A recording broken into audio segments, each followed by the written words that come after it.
मोदी जी के मंत्रिमंडल में 27 मंत्री, जोर से बोलो कितने मंत्री? 27 मंत्री ओबीसी समाज से हैं। 35% से ज्यादा मोदी जी ने ओबीसी कमीशन को संवैधानिक मान्यता दी है। लालू जी अब 10 साल तक यूपीए सरकार में थे, ओबीसी कमीशन को क्यों संवैधानिक मान्यता नहीं दी? इसका जवाब बिहार के पिछड़ा समाज को लालू यादव दे।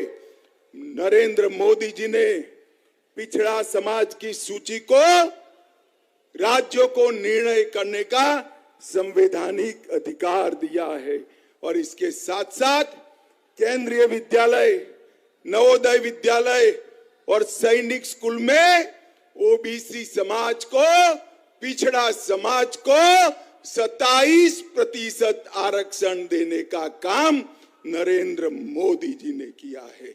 आईआईटी में सारे पिछड़ा और ईबीसी वालों का फीस माफ किया।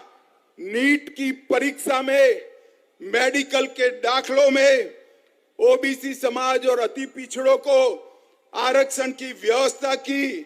पेट्रोल पंप और गैस एजेंसियों में पिछड़ा समाज और अति पिछड़ा समाज को 27% आरक्षण दिया।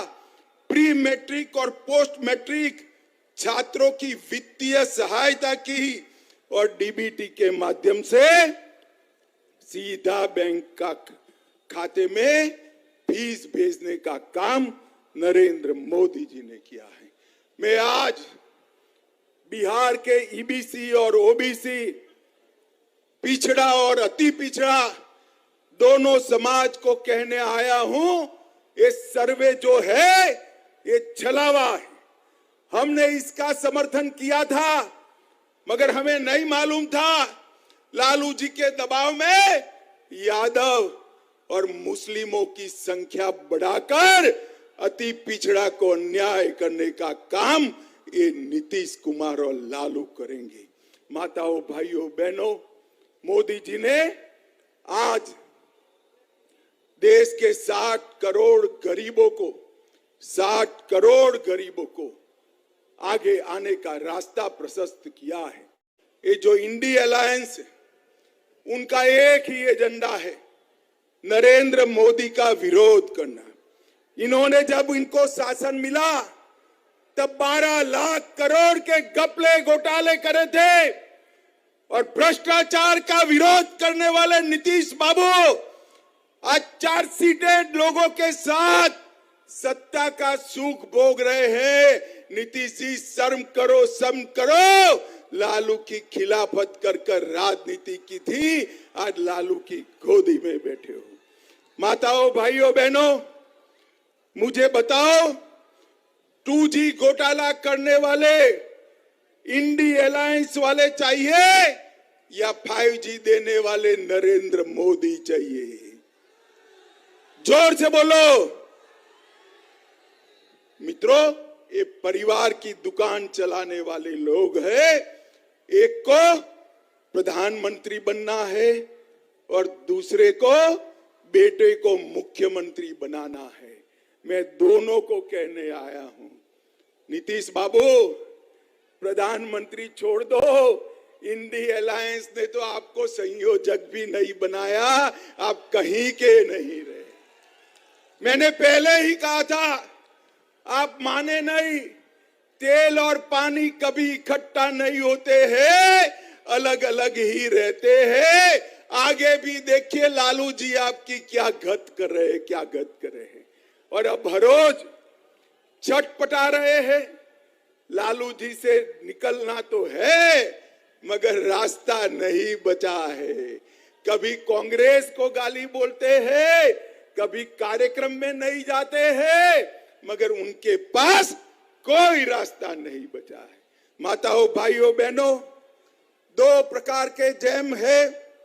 बीजेपी सरकार का जैम है जनधन अकाउंट, आधार और मोबाइल, और बिहार सरकार का जैम है जातिवाद और परिवारवाद, अपराध और माइनॉरिटी का तुष्टीकरण आपने मोदी जी के जैम के पास जाना है, आगे नहीं जाना है। मित्रों, अभी अभी ये गठबंधन वालों ने बिहार की जनता को गुमराह करने के लिए पिछड़ा समाज के ख्वेरखा होने की बात करी। आज मैं बिहार के पिछड़ा समाज को कहने आया हूं, इनके झांसे में मत आइए। ये जो सर्वेक्षण करा है नीतीश जी ने, सर्वेक्षण करने का फैसला हुआ तब भारतीय जनता पार्टी नीतीश सरकार में हिस्सेदार थी और भारतीय जनता पार्टी का ये फैसला था। और मित्रों, सर्वे में क्या किया? यादव और मुस्लिम आबादी बढ़ाकर ईबीसी की आबादी को कम किया। अति पिछड़ा को अन्याय करने का काम ये लालू नीतीश की जोड़ी ने किया है। मित्रों, इन्होंने हमेशा पिछड़ा समाज का कांग्रेस ने बहिष्कार भी किया, विरोध भी किया और मोदी जी ने हमेशा पिछड़ा समाज का सम्मान करने का काम किया है।